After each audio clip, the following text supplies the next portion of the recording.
Hello. So, welcome back to this is part 3 of our Why God is Mad About His Women Being Whores series, and it's starting to get juicy. So, we left off at Lamentations chapter 1 verses 21, and now we're beginning to see the affliction that is happening due to the disobedience of repenting of the sin and turning away from just basically having a whole bunch of sex. So we're going to pick up from right there. And just this is going to be the longest part in the series because I just feel it necessary to give a lot of information. You still should read and do your own extended research, but a lot of the times when people tell you stuff or they give you information, it's just so like you still really don't get it. So that's why with some of our content I like to just go in a little bit further. I feel it necessary just to take the extra step with some messages, that way we can understand what's going on. So even in your own study, still ask the Lord for understanding so you can get your revelation as well. And I like the series. So we have a few videos that are a few series, and this is going to be one of them. The book of Lamentations is 5 chapters. We're going to go over all 5 of those chapters. So we are picking up from chapter 1 verses 21. And just to recap, what has happened so far is that, Israel is beginning to see the different things happening due to this sin of disobeying God. No friends, no lovers that's there to comfort. The children are in captivity. People are passing away. You got the elders and the princes and priests passing away because they choose to use,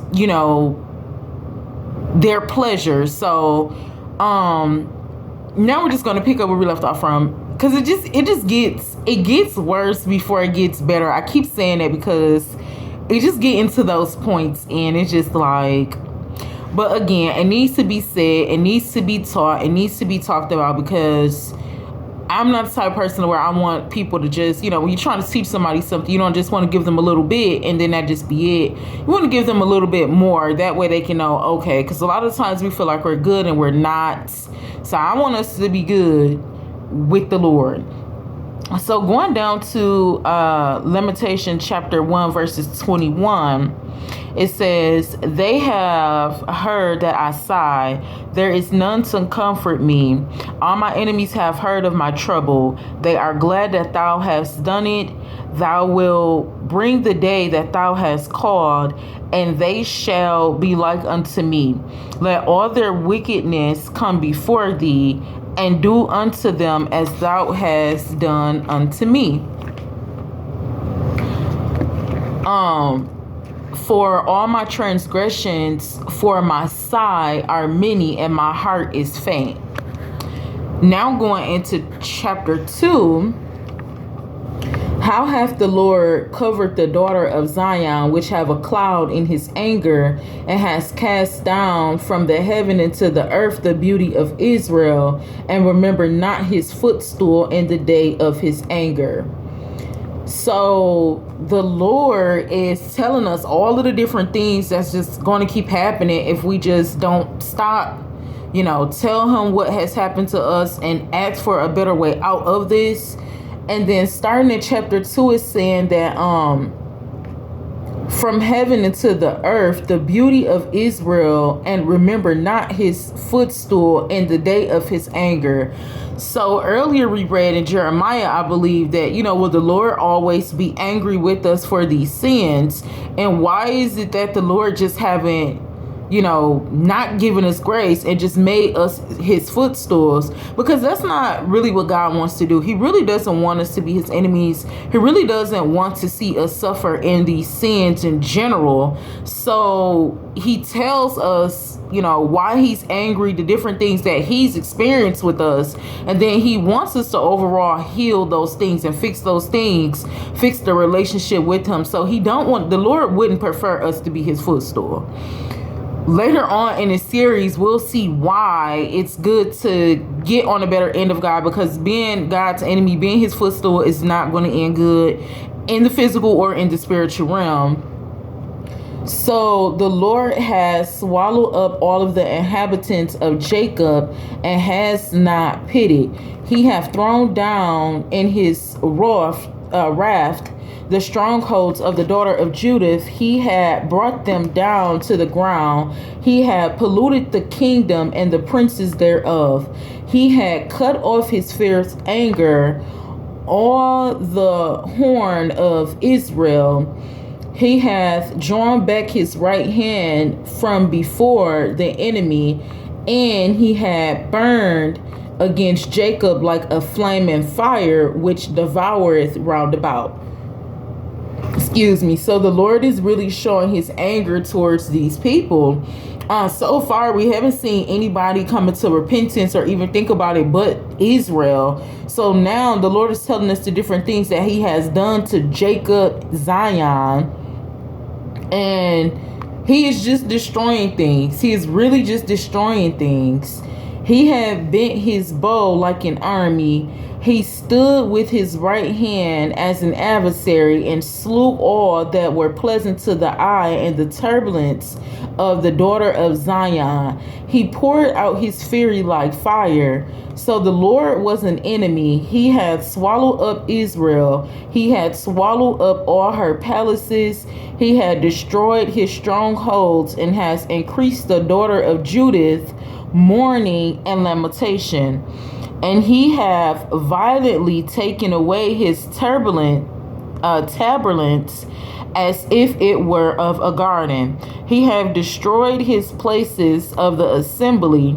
The Lord has called the solemn feasts and Sabbaths to be forgotten in Zion, and hath despised the indignation of his anger, the kings and the priests. So he is literally just going through Jacob, Israel, Zion, Jerusalem, and just messing things up because he is so angry what the people has been doing. Nobody has asked him for direction. Everybody has just been going their own way. And I heard this earlier. I was watching something.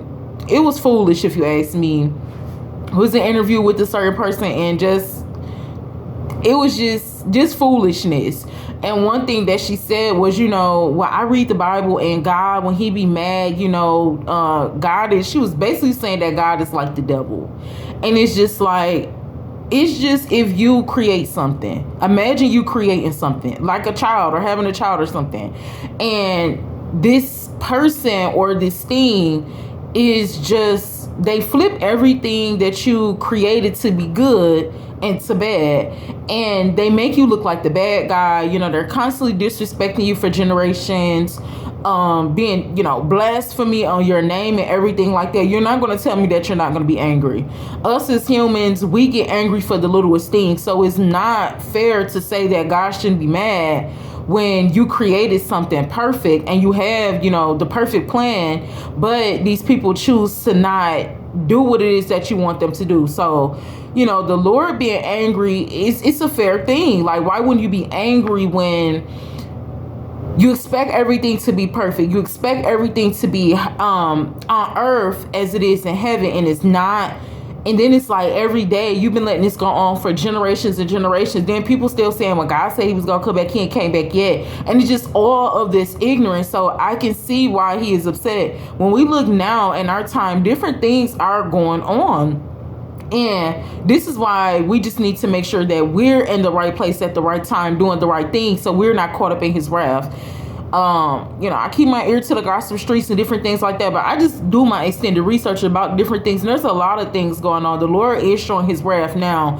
He's always showed his wrath, and I feel like he has the right to do that because people is utterly disrespectful. People do not care, and it's just going crazy out here. Like, how do you have a God, somebody that created you, and then you feel like you created yourself?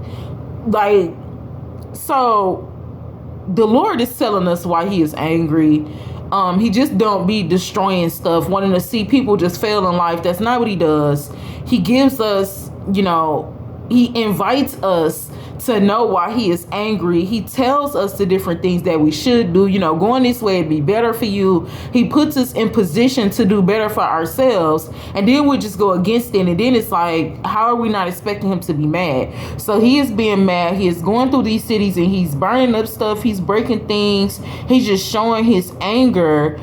And he is like an enemy. You never want the Lord to be your enemy, because he can, and it's just never going to be good. So this is pretty much what's going on through chapter 2. So the Lord has cast off his altar. He has arbored his sanctuary. He has given up into the hand of the enemy the walls of her palaces. They have made a noise in the house of the Lord, as in the day of the solemn feast. The Lord has purposed to destroy the wall of the daughter of Zion. He has stretched out a line. He has not withdrawn his hand from destroying. Therefore, he made a rampart in a wall of laments.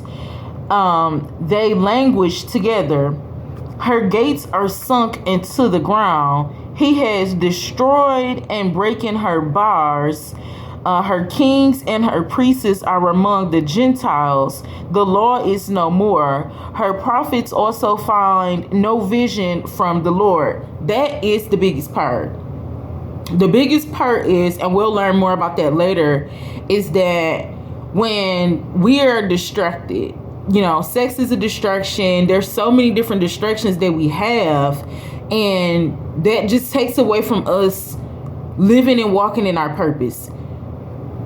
The reason he is so angry is because the people do not have a vision. And if you don't have a vision of where you're going, what you're doing, then you perish for the lack of knowledge. That is not what God wants for us.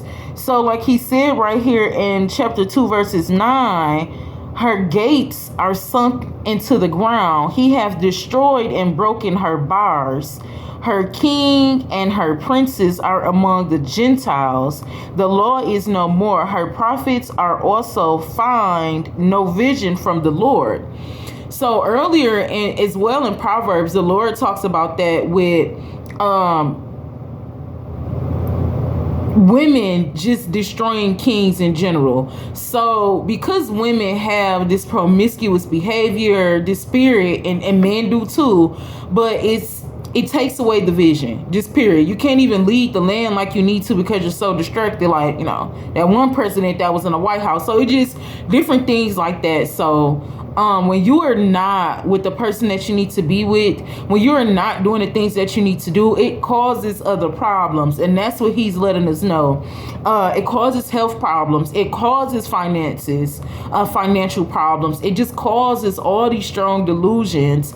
That's not what the Lord wants for us. But like he said in Proverbs, he keeps trying to extend his wisdom. He keeps trying to extend the invitation to the wedding. Like, hey, come and learn, calm down, don't be fearful, and all of these other things he keeps trying to extend, and that's not what human wants. So at some point, wisdom is not going to be available. At some point, the Lord is going to shut off his ears from listening to the people, because, as humans, we want things when we want them, how we want them, and the Lord is like, they fooling.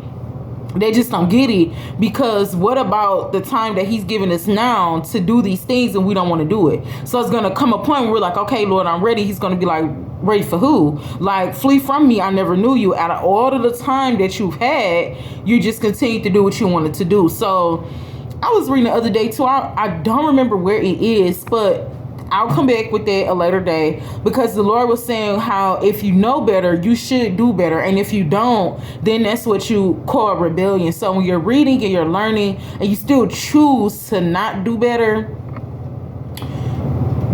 that's another way of getting on the bad side of the Lord, and that's just not good. So he is going through, he is upset, he is breaking things, and he is mad because the kings and the princes don't even have a vision, because everybody been so tied up in having sex.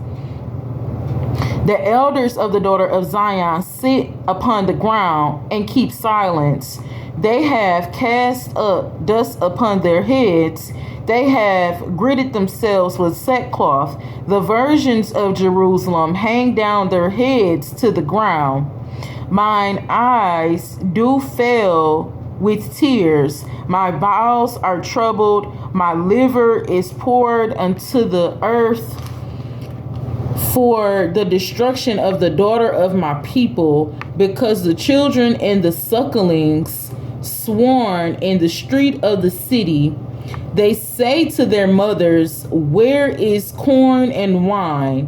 When they sworn as the wounded in the street of the city, when their soul was poured out into their mother's bosom. What things shall I take to witness for thee? What things shall I liken to thee, O daughter of Jerusalem? What shall I equal to thee, that I may comfort thee, O virgin daughter of Zion? For thy breach is great like the sea. Who can heal thee?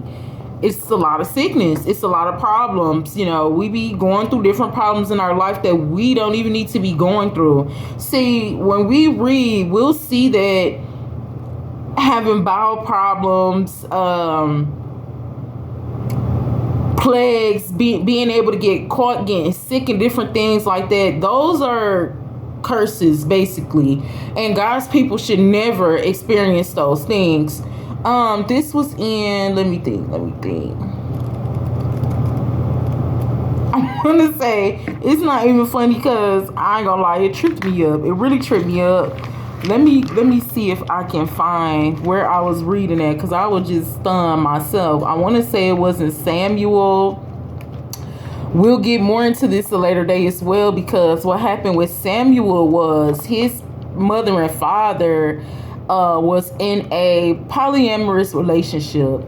And what happened was, you know, the dad, when they went up to pray and did, you know, sacrifice and stuff, the second wife didn't get no offering, you know. So that's why, you know, being the second woman or being in other people's relationships, it just never worked. And so what happened was, you know, the Lord closed up her womb because she wasn't supposed to be in no second relationship. That's not how it go.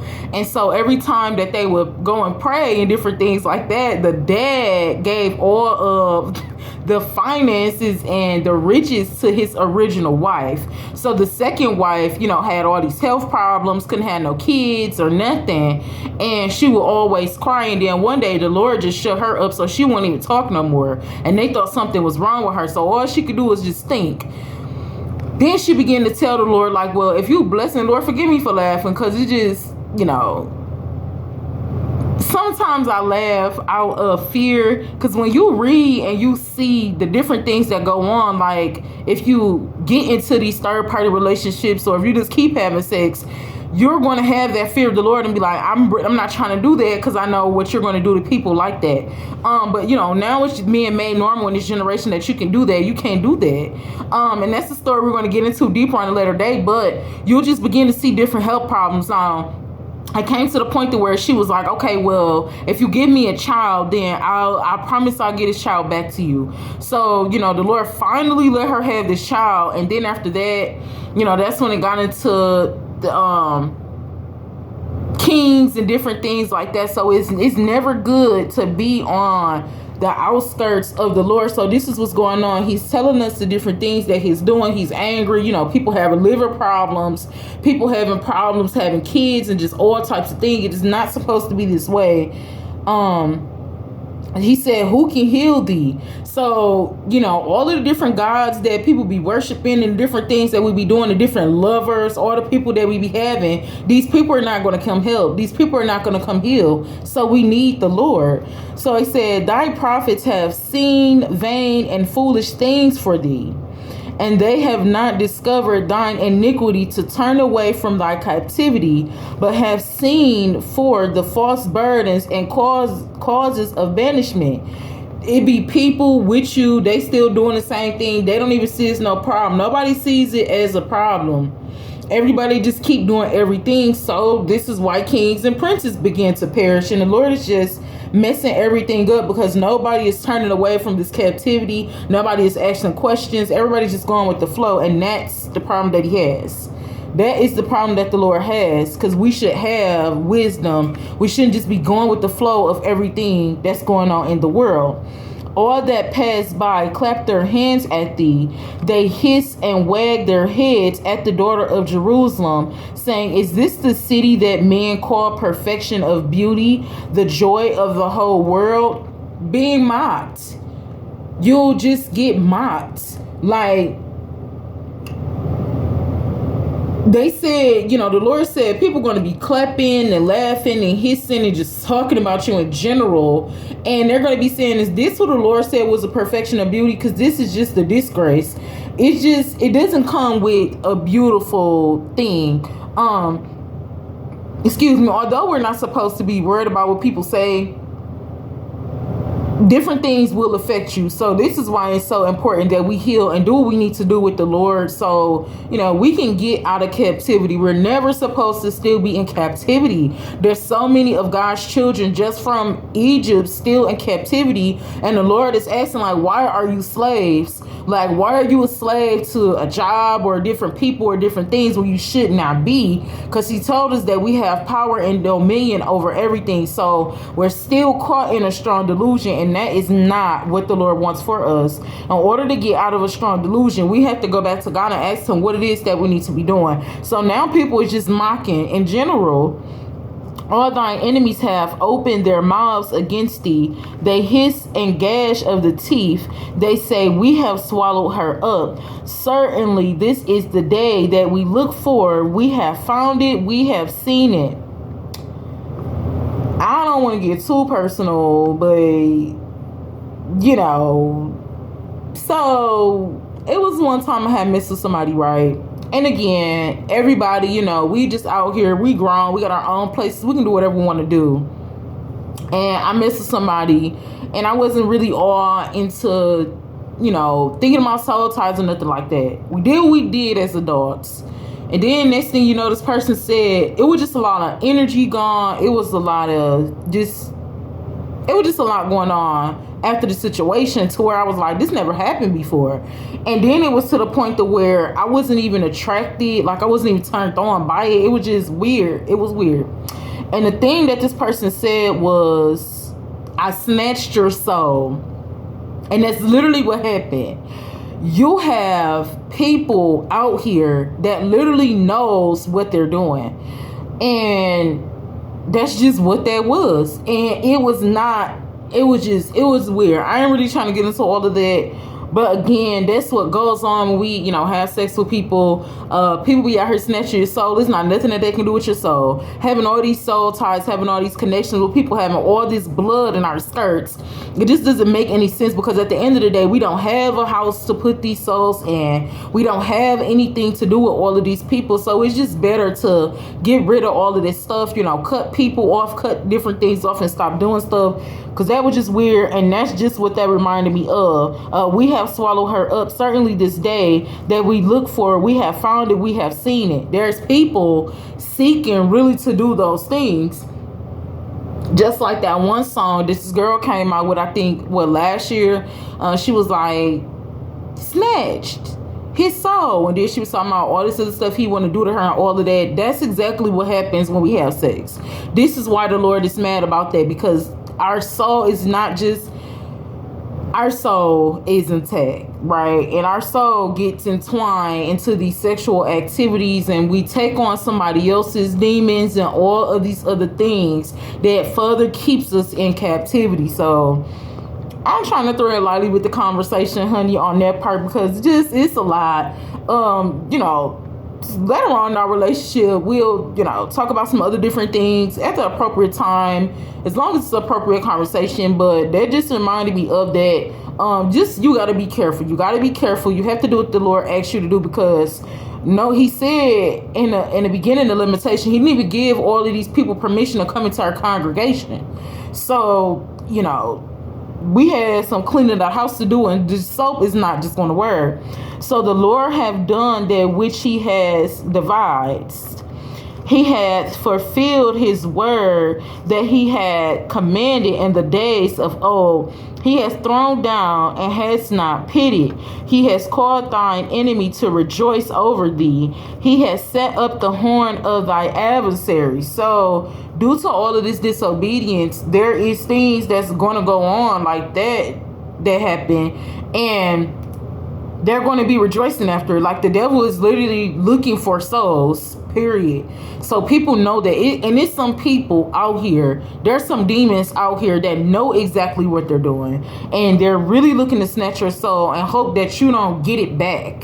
Hope that you don't get it back. Hope that you're just always connected to them. Hope that you always think about them. You know, when people be like, oh my God, girl, like he thought about me, like he came back to me, those things are not good. People don't think about you and come back to you because they really liked you like that. It's a demonic soul tie that needs to be broken. We'll get into that a later day. I'm doing my extended research on that, but yeah, the devil does look forward to snatching your soul and laughing about it, because he gets pleasure out of that. He gets joy out of that, because he knows that the Lord only has one person for you. So, you know, we have to do some work with the Lord so we can get our soul back, because we shouldn't be, because it's like your physical body, you got, you know, your physical body moves when you move, but your soul can be like, you're at home right now, right? But your soul can still be somewhere else. So the physical body moves around, but the soul can still be left. When you leave your soul somewhere with different people, they still take a piece of that. So it's still, you're still with them in a sense. Especially when you keep stuff, like you keep tattoos, and if you have tattoos, get it covered up. You know, keeping gifts and different things like that is still a part of that person. So, you know, that goes off into witchcraft as well. It's a lot. It's a lot. And this is why the Lord tells us just to get a clean heart and a new spirit, because it's going to be a lot to keep up with. And then we wonder why we have all of these problems. We have all of these problems because we have all of these demonic soul ties, and we're holding on to things. We're keeping up with things. Delete the text messages, delete the pictures, the videos, throw the clothes out, just get rid of everything. We'll get into that later on in this series, because we have some cleaning of the house to do, so we can do what we need to do, because nobody want to be caught in a strong delusion. Nobody want to be tied to nobody that they don't need to be tied to. It's just not where, like, it's disgusting. And that's what the Lord is saying. It's disgusting, it's defiled, it's polluted. We don't need them problems. So their heart cried unto the Lord, O wall, daughter of Zion, let tears run down like a river day and night. Give thyself no rest. Let not the apple of thine eye cease. It's just a lot of crying. It's just going to be a lot of crying, a lot of depression, no rest, just going through problems. Just going through problems because we refuse to call on the Lord. Arise, cry out in the night and the beginning of the watches. Pour out thine heart like water before the face of the Lord. Lift up thy hands toward him for the life of the young children that faint for hunger and the top of every street. Behold, O Lord, and consider to whom thou hast done this. Shall the woman eat of their fruit, and the children of span long? Shall the priest and the prophet be slain in the sanctuary of the Lord? The young and the old lie on the ground in the streets. My virgins and my young men are fallen by the sword. Thou hast slain them in the day of thy anger. Thou hast killed and not pitied. The Lord is just out here angry. He just slaying people. There's nothing nobody can say about that. It's nothing nobody can do about that. We can't make God to be a bad spirit because he's angry. He deserves to be angry. If anybody's going to be angry in the physical or the spirit, it deserves to be God, because he literally made us. He made everything, and we just don't care about it. So, you know, like I said, he goes in a lot. He just lets us know, like flooding people, and he lets us know these different things so we don't have to end up on that side.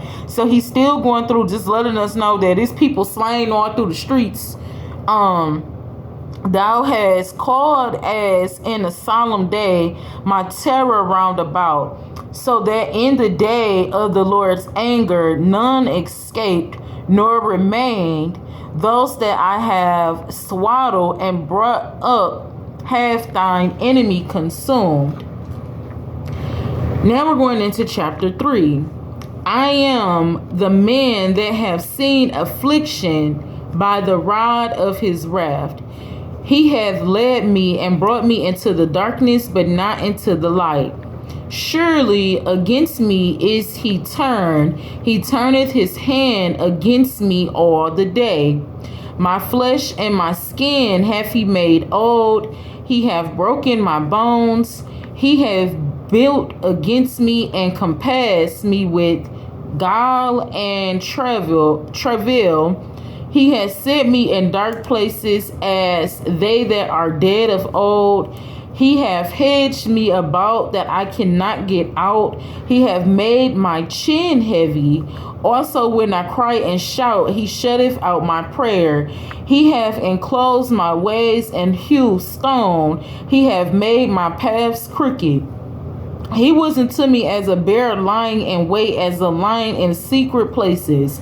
He hath turned aside my ways and pulled me into pieces. He hath made me desolate. He hath bent his bow and set me as a mark for the arrow. He hath caused the arrows of his quiver to enter into my reins. I was a desertion to all my people in their song all the day. He hath filled me with bitterness. He hath made me a drunken with wormwood. He hath also broken my teeth with gravel stones. He hath covered me with ashes, and thou hast removed my soul far off from peace. I forgot prosperity. All of these different things are going on due to disobedience. Yeah, he has a lot going on. And so I said, my strength and my hope is perished from the Lord, remembering my affliction and my misery, the wormwood and the gall. My soul hath them still in remembrance, and is humbled in me. My soul hath them still in remembrance. We need to break the soul ties that we have with people in general. This period. Like I said, our soul just still lingering out here with different people. Every time you mess with somebody, it goes somewhere else, it goes somewhere. We don't got time for that. As far as what he is explaining now, as far as being a man, it says, I am a man that have seen the affliction of the Lord in his wrath. This man is just going in and talking about what he has seen, what the Lord has done to him due to disobedience. There's people slain in the street, and he's going through all this affliction as well. So I keep reading because he's saying it just plain and simple of what is going on. So my soul hath them still in remembrance, and is humbled in me. This I recall to my mind, therefore have I hope. It is of the Lord's mercies that we are not consumed, because his compassion fails not. The Lord does not want us to fail in life. He does not want us to go through being sick and all of these other things. That is not his purpose for us, because he has compassion for us. We just have to know that. We have to feel that. We have to believe that. Like we said earlier in Lamentation, he told the woman that you have no hope. So this is why you've been out here doing that, but you never had to do this. So we have to remember, we have to have the hope. Like he just said here, therefore I have hope. We have to have hope, no matter how long it take. The Lord's compassion fails not. They are new every morning. Great is thy faithfulness. The Lord is my portion, saint my soul. Therefore will I hope in him. The Lord is good unto them that wait for him, to the soul that seeketh him. We have to wait on the Lord. We just have to wait. We have to wait on the Lord. The Lord is good to the soul that waits. God is a patient God. That's why we're still here. Why everybody be like, well, he said he was come back like 2,000 years ago. The Lord is patient. He don't think how we think. He's not on the time that we're on. And he wants to help as many people as he can before he come back. Everybody just so rushing for God to come back, and we wouldn't even be ready for real. Like, we'll all be in the city just slain Picture that everybody is just in the city. Like, if the Lord just popped up when everybody wanted him to, and everything was just over, everybody would just be pretty much slain. Nobody would have time to repent or do anything. So that's not what he wants for us. So he's a patient God. He has compassion for us. So he's giving us grace. He's giving us grace and giving us mercy to say, okay, get another day. Every day is new faithfulness. We have to take these days and the opportunities that we have to do the right things that we need to do. So we ain't rushing, we need to be rushing this man because we got work to do. We got work to do. So the Lord is good unto them that wait for him, to the soul that seeketh him. It is good that a man should both hope and quietly wait for the salvation of the Lord. It is good for the man that he bear the yoke of his youth. He sitteth alone and keepeth silence, because he hath borne it upon him. He putteth his mouth in the dust. If so be there may hope be. He giveth his cheek to him that smitteth him. He is filled full with reproach. For the Lord will not cast off forever. But though he cause grief, yet will he have compassion according to the multitude of his mercies. Although we go through all this other stuff, we're going through all this other stuff, the Lord still has compassion if you ask him for it. If you ask him for it, if you believe him for it, you communicate with him and you're patient, he's going to give you compassion. He's going to have compassion towards you, even though you're going through this grief. So that's for the people that really say, okay, let me stop, let me pause, let me just, figure this out on how I need to get back in right standing with God. Because I've been out here fooling for 40 years, been out here fooling for 30 years, 20 years. Let my wickedness and my evil correct me. And the Lord is going to say, welcome home. He never, he just doesn't want to leave us out here hanging like that. But there's people that don't care. And they're just going to keep on going. So, we can only expect him to get madder and madder about that.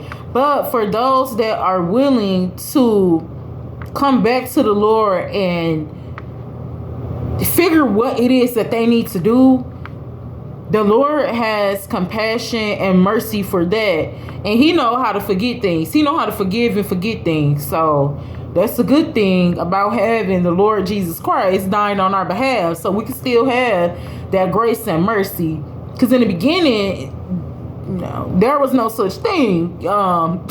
From when I read, there was no such thing, because it was like, okay, people fooling, just wipe out the whole nation. So the Lord has said, you know what? I'm not going to do that anymore. We just separate, the real from the fake. We'll separate those, because the Lord knows our heart. The Lord knows our soul. So for those that, even though we're going through grief, he still know our heart. He know our soul from the days of our youth.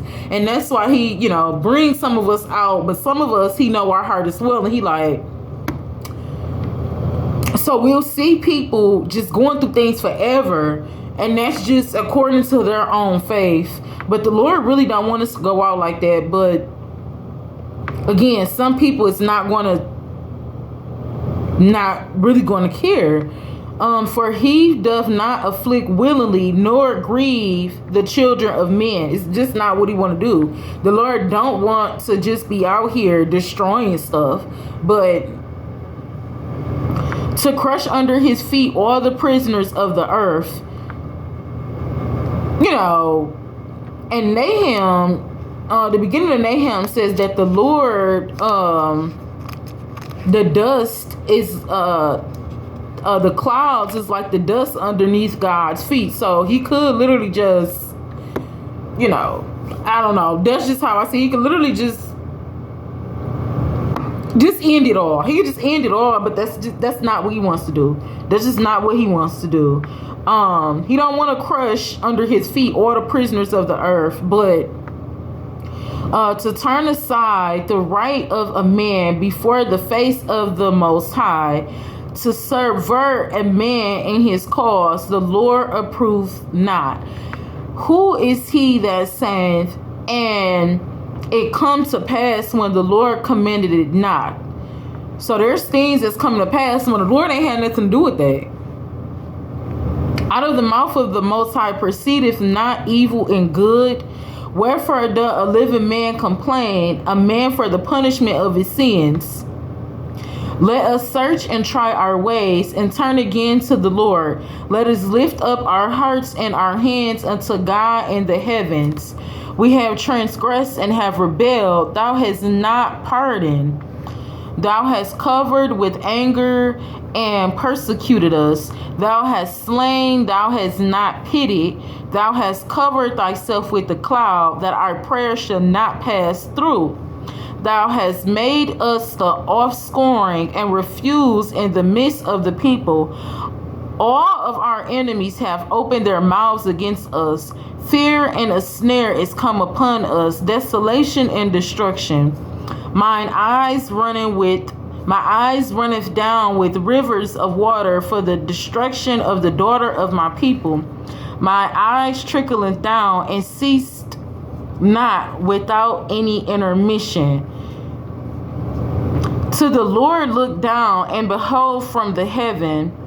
My eye affecteth my heart because of the daughters of my cities. So there is, the women is causing a man not to have visions, and they're getting caught up in some things that they don't need to be caught up in. My enemies chased me sore like a bird without cause. They have cut off my life in the dungeon and cast a stone upon me. Waters flowed over mine head. Then I said, I am cut off. At some point, we'll realize that the different things that we're going through, we've been cut off from God. That's not what he wants. He still makes himself available, but seeing all these different things go on, this person is saying at this point, I've noticed I've been cut off. Not getting a breakthrough, not getting a prayer through, just nothing is working. Everything is getting worse. Again, that's not what the Lord wants, but sometimes I believe that's what happened as well when we just continue to do us. Just turn up because we only got one life to live. I believe there has been a few times in my life to where I feel like I was cut off. Like this man is just, the Lord is just like, because we just don't care a lot of the times. Or some of the times we just don't care. And again, I don't see why we feel like he shouldn't be mad, because we've been disrespectful. I feel like we can keep doing all of these things, making all of these promises, and then just going back and forth. We'll keep up with the promises with humans versus God. Like we'll say, well, I won't do this again in our relationship. I won't cheat again in our relationship. But then the whole time we'll be cheating on God, and that's not cool.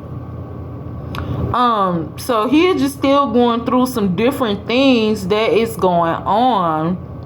I called upon thy name, O Lord, out of the low dungeon. Thou hast heard my voice. Hide not thine ear at my breathing, at my cry. Thou drewest near in the day that I called upon thee. Thou saidst, fear not. The Lord is just waiting. He is literally destroying stuff, people, places, and things, but he is still waiting for us to cry out to him, to be vulnerable, to not harden our heart, to have no pride. And then he's still going to be just right there, just waiting. The Lord is just waiting on us. And then he said, fear not. O Lord, thou hast pleaded the causes of my soul. Thou hast redeemed my life. All of the things that we're going through, it doesn't have to be forever. Stressing, struggling, relationship problems, finance problems, jobs problems. These things do not have to go on forever. It's just when we realize that we've been cut off, when we realize that we're in a strong delusion, when we realize that we're living in a generational curse and this is not normal. First, you have to realize this is not normal. Then that's when we call out to God, and he's been waiting the whole time. And he still makes himself available because he don't not want to be available. He just been waiting on us. And he will redeem our life. O Lord, thou hast seen my wrong. Judge thy my cause. Thou hast seen all their vengeance and all their imaginations against me. Thou hast heard thy reproach. Thou hast heard their reproach. O Lord, and all of their imaginations against me. The lips of those that rose up against me, and their device against me all the day. Behold, their sitting down and their rising up. I am their music. Render unto them a recompense, O Lord, according to the work of their hands. Give them sorrow of heart, thy curse unto them. Persecute and destroy them in the anger from under the heavens of the Lord. Going through doing all of these different things, there's going to be people that, demons, let's say, that they're going to make it harder on us as well. So, there's going to be people laughing and talking. You're going to be the talk of their town. You're going to be the reason why they get up every day and they're smiling and they happy just because they get to mock you. And we don't have to worry about what's going to happen to them, but things are just going to happen. And I see some people, like there's a few people online, they say that they're children of God and that they're been ordained and prophets and different things like that. And I've seen a few people take the word of God out of content and they'll use it to listen. I mean, like he just said, like in Psalms, you'll see there is sometimes people that will ask God to do bad things to people that did bad things to them. Me personally, I'm just never on that side. I'm just saying I'll never be on that side. Just take to the Lord the different things that happen, how you felt about it, and vengeance is his. I would say not to pray on somebody's downfall, because I mean that's what people say, that's what people do, but I wouldn't condone it. It takes too much energy, it takes too much out of it, and it's just not cool. So even if you come here and you see somebody doing it, I would say just be wise. Just be wise. It's not something I'm personally going to do. It's not something I'm going to tell somebody to do. Like, oh yeah, just go and read that against them since they hating on you. I wouldn't do it. There's people with certain messages that tell you, because vengeance is the Lord's, and he do tell you the different things that he do to people when they cross his people, because like David said in Psalms, it's their fault while I'm going through these things. So we can get it. I feel like it's okay to blame people if you need to, because sometimes people do put you in hard spaces and different things like that, but it's never, to me, it's never okay to curse people. I do what Jesus said, and love thy enemies and pray for them, forgive them, for they know not what they do. So I'm not going to sit around and be like, yep, God, and you know that what she had did or whatever, right? Yeah, I need you to return it to her tenfold. I'm never going to say do that. What I'm going to say is ask the Lord for forgiveness on their behalf, because again, people not realizing what they're going through is due to what they have done to good people. All of this sickness and different things, there's things that's happening to people that they think is normal, and it's not. And it'll be the very reason why different things like that happen, or people give up the ghost. So I never say put your hand in that pot. Just don't do it. Give everything to the Lord.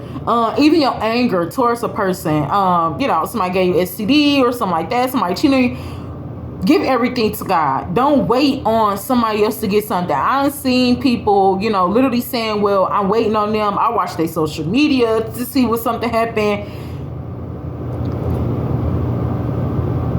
Don't do it.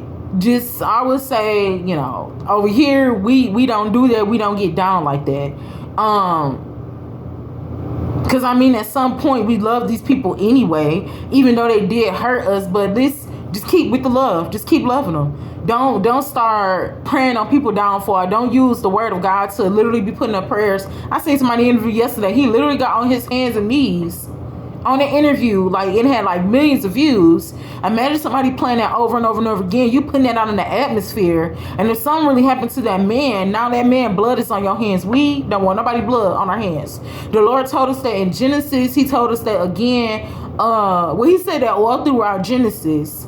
You don't want nobody blood on your hands. So, which means that you don't want, again, like he said, blood in the skirt. You don't want to have all of these soul ties with all these different men, even men having them with women. You don't want to just keep up with that stuff, because it's filthy. It defiles you. It pollutes you. And then also, you don't want to have that blood on your hand either.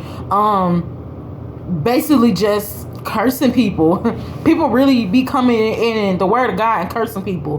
Like, well, David said this, so I'm not just, everybody can do what they want to do. I'm just saying, don't do it.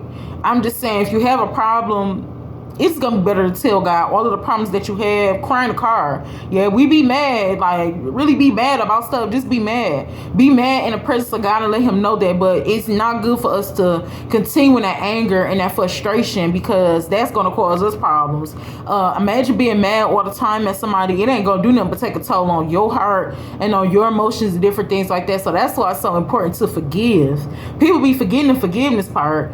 That's what we on. We working on forgiveness. Like, yeah, we mad, what I'm saying? We mad that she used our testimony against us for your own pleasure. I told you I was a whore, and then you used that for your own good, whatever you did with that. But I'm mad about that. But you know what?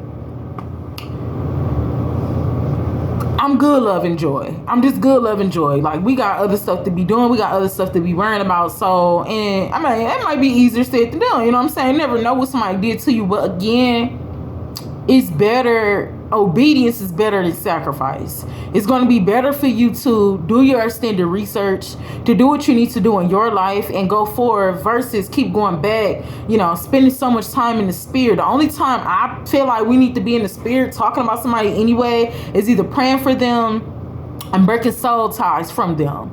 That's just period. Other than that, I would never advise somebody to just, God gonna do this to you. The Lord said this. It's only a few people that I watch and they'll say certain things, but there's some other people that's literally waiting on it. Like, yeah, I'm waiting. Like, we not doing that. We're not doing that. We ain't got time. We waiting on our blessings. We ain't got time to be waiting on nobody just getting cursed. Again, because when you with people and you see the different things that they go through, sometimes I'm learning this. Sometimes you'll be in the wrong place at the wrong time with somebody. Our message for 2023 was save yourself. Don't get caught in a strong delusion, because, sometimes you love people, you want to help people, and you want to be there for them, but you don't know what the people did. You don't know what the people did. You don't know what they do. You don't know what they think. You don't know how they feel in their heart and in their soul. And a lot of the times, as we're seeing that, based off of the things that people is doing, this is why different things is happening to them. So we can't get in the way of that, or you'll be in the way of God. And when you're in God's way, then whatever happened to them is going to happen to you. So it's just better to mind your business and stay in your office, which means that we are all of the same body of Christ. We all came from God, but we are all in different offices. So if somebody over here chooses to be unequally yoked with God, and they, blasting this man, and they're atheists now when they're doing all these other things, then it's better for you to not be in their office. It's better for you to not be in their space, because God is angry about that disrespect. So, separate from them, mind your business, and stay in your office. Do what you need to do. But I wanted to throw that out there. Don't ever, take it upon yourself to curse nobody. Don't ever take it upon yourself to pray on nobody downfall. Pray that people receive the help that they need, so they can see better days. Because, a lot of the people, sometimes people go through stuff so much to where they can't even pray for themselves. Imagine you being around somebody, you just have to sit and think about this. When you was around this person, you seen how much sickness that they had going on already. You tried to help. Maybe they didn't want the help. Just keep praying for them. That's just really it. Just keep praying for them. Like I said, there's a lot of people out here, and they're trying to tell you to wait on people downfall, pray on people downfall. You don't want to be on the end of that, because the same that whatever you give is going to be measured back to you. So we're giving love, we're giving forgiveness, so that can be measured back to us. If somebody want to curse somebody and they want to play around with witchcraft and do all those other things, then we good, love, and joy. So now we're going into chapter 4. How is the gold become dim? How is the most fine gold changed? The stones of the sanctuary are poured out on the top of every street. The precious sons of Zion, comparable to fine gold, how are they esteemed as earthen pitchers? The work of the hands of the potter. Even the sea monsters draw out the beast. They give suck to their young ones. The daughter of my people is become cruel, like the ostriches in the wilderness. The tongue of the sucking child cleave to the roof of his mother for thirst. The young children ask bread, and no man breaketh it unto them. They that did feed delicately are desolate in the streets. They that were brought up in the scarlet embraced dunge hills. For the punishment of the iniquity of the daughter of my people is greater than the punishment of the sin in Solomon, that was overthrown as a moment, and no hand stayed on her. So we're going to, let me see. Her Nasrielites were purer than snow. They were whiter than milk. They were more ruddy in her body than rubies. Their polishing was of sapphire. So now this person is going into the different things that were beautiful. They're not even beautiful no more. The gold is dim. Everything is just changing. Everything is changing just due to the disobedience, the punishment of, the sin of Sodom and Gomorrah. It's pretty much just going down. We have left in this chapter, so we're going to stop at chapter 4 verses 7, but then we have chapter 5, and then we have just a few more texts to read about why the Lord is mad about his women being whores, and his anger. And then we're going to get into the beautiful side of things where there's hope, there's help. And it's just if you want it. At the end of the day, it's if you want help, if you want an increase in hope. But we are almost done with the series. So in general, it is just not good to continue to have all of this hurt, all of this pain, and just ignore God, because he doesn't like being ignored. He doesn't like people to just keep going on like nothing is not happening. It's not good. It's not healthy. Again, sometimes we can't talk to people or tell them what's going on. It's better to tell God everything. It's better to tell God everything.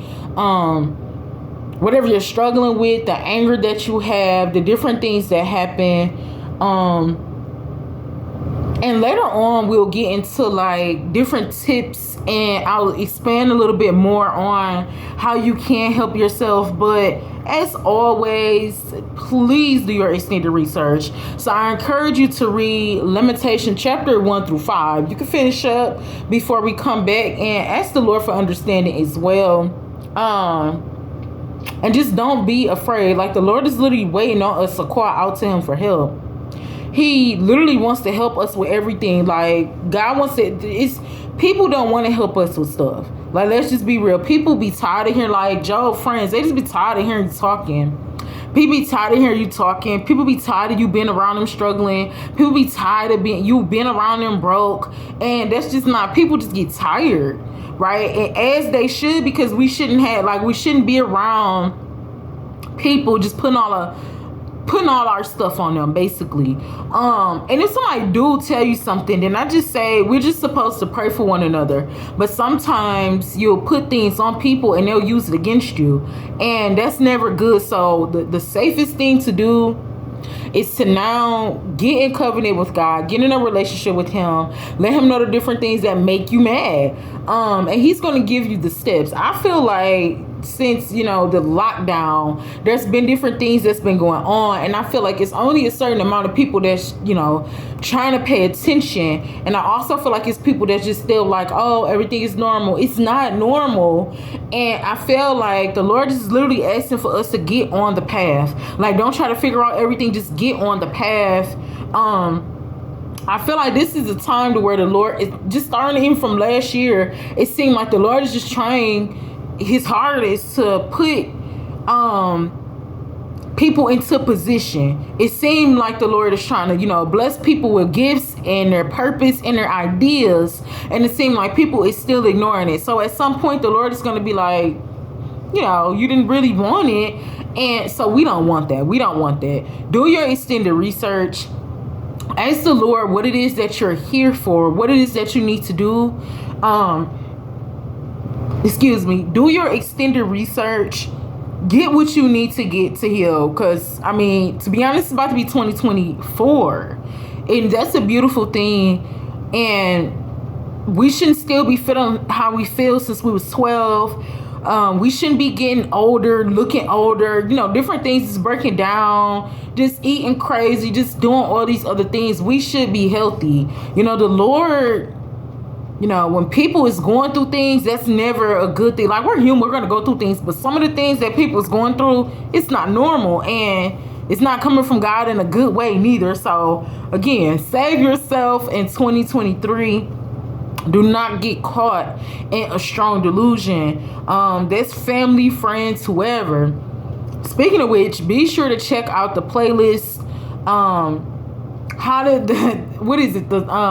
That's the Healing Starter Kit for Beginners, because we have a few series episodes in there because, the friends, the family, it's just some things that we have to ask God about because we have to take care of ourselves. I haven't been on a plane yet, but I've heard people say, like, when you on a plane, I guess it's only like one face mask or something happened, Lord forbid. And it's just like, you got to use that face mask for yourself. It's the same thing. Like, you can love people, you can do things and things like that. But when it comes to the spirit and, judgment day, it's not going to be like, oh, Lord, I had did this because my cousin did this. My cousin introduced that. So I'm innocent. So, yeah, you know what I'm saying? Like, can I come up in heaven? Y'all, I heard y'all got the finest wine.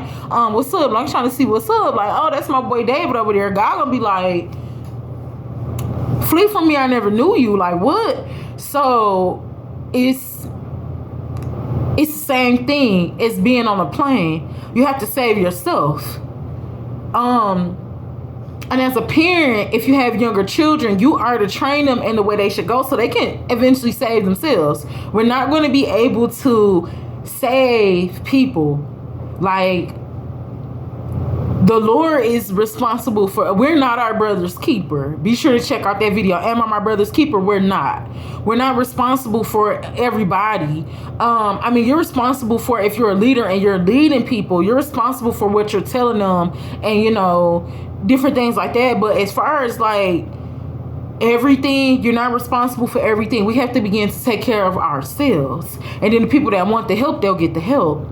The people that wants the information, they know how to reach out to you and get some information if they want it. Because a lot of the times we'll still be trying to extend love, extend help, and just like we don't realize that people really don't care like that. They're really like don't like that. They're denying it. Same thing with God. He keeps trying to reach out, extend his love, and there are some people that don't want it. So he's gonna be like, okay. Then the Lord will tell you and your heart as well when you need to fall back. Because it's just you're going to be giving out the energy that we have limited energy. We have limited power. So the Lord don't want us out here being broken down, being used and abused by demons neither. So the easiest thing to do is to separate, give everything to God, don't curse nobody, and just pray for forgiveness on behalf of these people. So up until this point, I encourage you to read Genesis chapter 3 verses 1 through 17, read Jeremiah chapter 1, 2, and chapter 3 verses 1 through 11. Be sure to read Lamentation chapter 1 through 5. We will be back to finish up the series.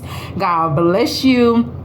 Don't be afraid of anything. Just start. That's all we have to do is just start, just get on a path. You can be new, you don't really, know nothing about God or anything like that. Just start.